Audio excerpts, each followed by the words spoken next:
imagine being locked up for hours, not in a room but on a stinking bus. No proper toilets, no food, no idea where you will be let out. Now imagine being a woman, forced to use the toilet right in front of strange men. No privacy, no dignity. Well, that's the reality unfolding inside some of the United States immigration detention centers. And it's far more disturbing than most people realize.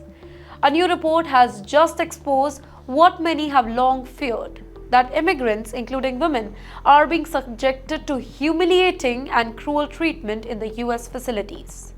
Well, the report, titled "You Feel Like Your Life is Over," focuses on 3 major detention centers in Florida: Chrome North in Miami, Broward Transitional Center in Pompano Beach, and another in Baker County. And what it reveals is horrifying. These women were given no access to showers, no privacy, no hygiene products, and the most shocking part? The shocking part is that they were reportedly made to use toilets in full view of male detainees. Some women say that they were even watched by men, a clear sign of cruelty.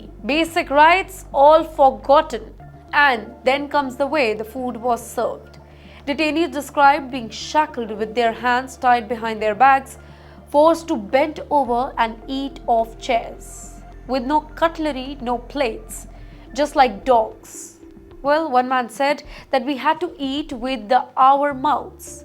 We couldn't even use our hands. And that's not all. Dozens of people were held inside crowded cells for hours without any food. Meals were delayed until nearly 7 p.m. and even when food was finally served, it was thrown at them while they were still shackled.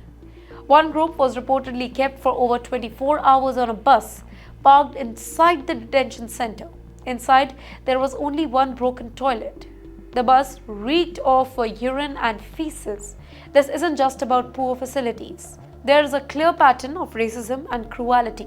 A 56-year-old British Indian man named Harpinder Singh Chauhan, who had been living in the US since 2016, said that the officers mocked his surname during roll call, calling him Chuhaha. And that's not just a name calling.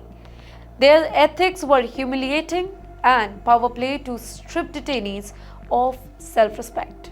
And then there's the tragedy. On April 25th, Maria Ange Bissell, a 44-year-old Haiti woman detained at the Broward Transitional Center, collapsed in her cell. Detainees screamed for help, but the guards ignored them. A medical provider arrived 8 minutes later, but proper emergency care didn't arrive until 20 minutes after that. By then, she was already motionless. She died in the detention, and many now question whether faster responses could have saved her life or not.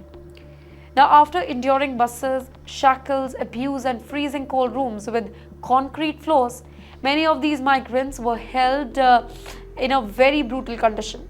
Literally, the ice box we are talking about. It's the nickname for the intake rooms kept intentionally cold. People slept on the floors with no blankets, no warm clothes, sometimes up to 12 days.